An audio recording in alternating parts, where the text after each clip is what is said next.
everybody. Welcome back to another episode of AWM Insights. Brandon and Justin here. And we're going to continue down this path of really talking about life invested. What is the experience of investing?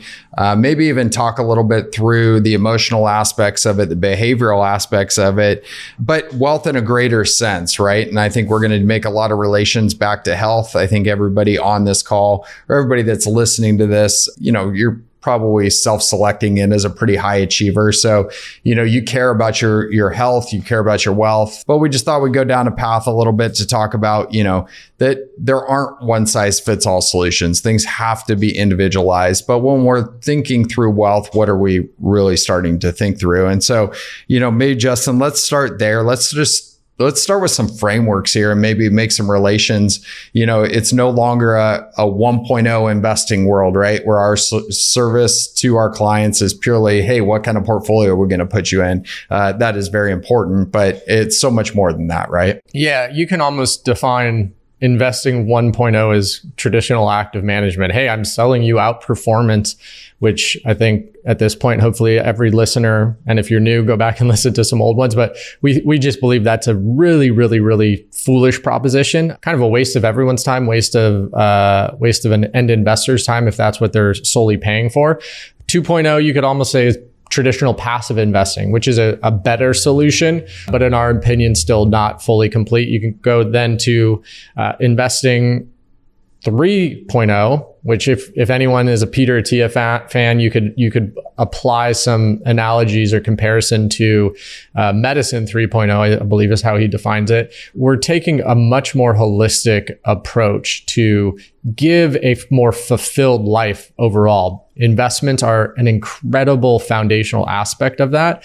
But really what that means to us is tailored portfolios, looking at what the academic literature says and improves upon passive indexing in such a way that still gives us a lot of the benefits, but even a higher expected return as a result of certain exposures to aspects of the market. But you could really sum up 3.0, investing 3.0 as total financial structure management. Financial structure is a term we use quite a bit, which is, in a way you can think about your net worth, but it's beyond your net worth. It's what is your human capital. Go back to the whole multi-generational wealth formula series we just did and talked about the different components of human capital, social, intellectual, et cetera, and how you can think about those.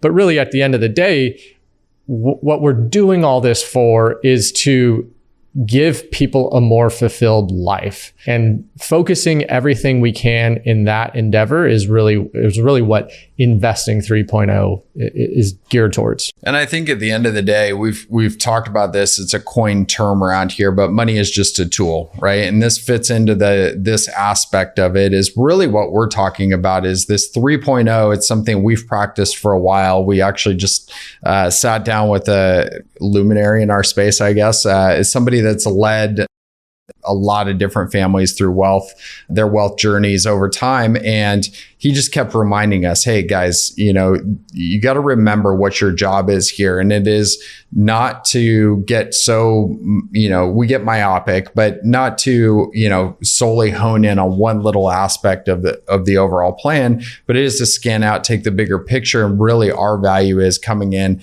and being the strategist, helping our clients to really think through this wealth 3.0 structure, right? What is the overall financial structure that we're thinking about? Because, again, stealing from Peter Attia in his most recent book, but he talks a lot about health span. So a lot of people are focused on living as long as possible. Yeah. But the goal isn't probably, you don't want to be decrepit at 90 and last another 20 years. That's no good. You want that quality of life. You want the quality of life. It's more than that, right? It's a tool to provide experience for you. You want your health because you want to enjoy the loved ones that are around you. You want to have experiences. You don't want to just sit in some room and waste away to the end of time. And it's similar with wealth, right? It's the wealth span. There's a great quote by David Booth, the founder of Dimensional Fund Advisors, but he had this quote: having a healthy wealth span is about more than accumulating money. It's about maximizing life. And, he really looks at that acronym LIFE as a bigger life integrated financial experience, but it's that experience piece, right? And when we take a step back and we work on this with you guys, it's why we spend so much time on the priorities you're trying to achieve. What is the ultimate legacy that you're trying to create? And then what's that multi-generational aspect of that, and how do we live that out? Because all of those things are the experiences that we need to have. And everybody's going to be different. Everybody's going to be individualized. All that should be integrated. Unfortunately, that just doesn't happen often. And that's why we're at this 3.0. Yeah, and the unfortunate reality, or fortunate reality, how you look at it, is there's no quick fixes to accomplish this. It takes time, it takes discipline, it takes the behavioral understanding, which is kind of what we're touching on today, but it also takes some technical understanding, or at least appreciation, because if you don't understand the nuts and bolts and nitty gritty, you're probably not going to stick to your plan. And then hopefully these podcasts really help in that endeavor. But there's no quick fixes, because the market doesn't go up in a nice linear fashion. You're not guaranteed a 10% return each and every year. Sometimes you're up, sometimes you're down substantially, and you have to have that patience. You have to have that long-term vision in mind to really stay the course, that understanding, the appreciation that this is really a long-term game.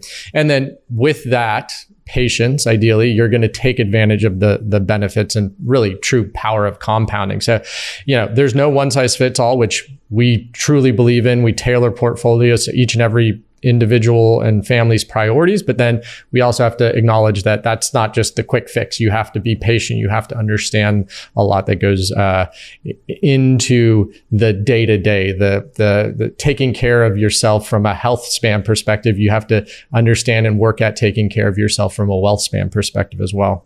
And I think maybe where we could wrap up a little bit, it's healthy habits at the end of the day, right? Like we know the formula. We just went over the formula for the multi-generational wealth creation and stewardship. But if we don't do the right things in the right order, we're not going to find ourselves in a very successful position. We often see this, on a health kick, right? Like, I know I need to eat well. I need to eat well in order to do this well, etc.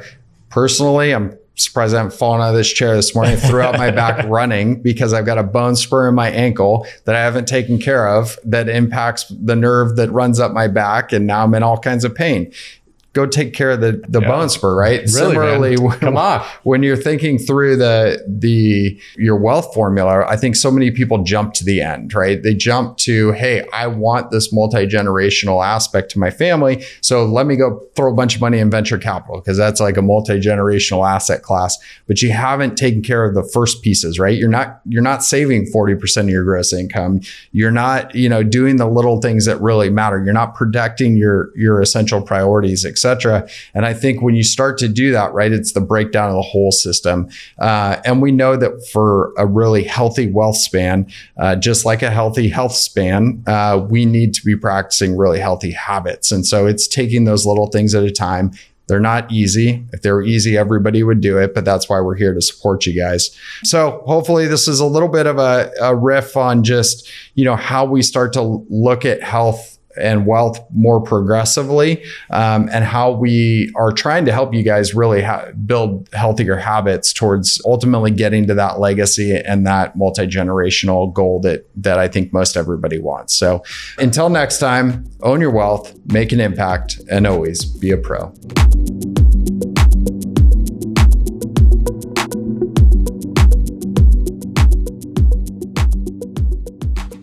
The information in this podcast is educational and general in nature and does not take into consideration the listener's personal circumstances. Therefore, it is not intended to be a substitute for specific, individualized financial, legal, or tax advice.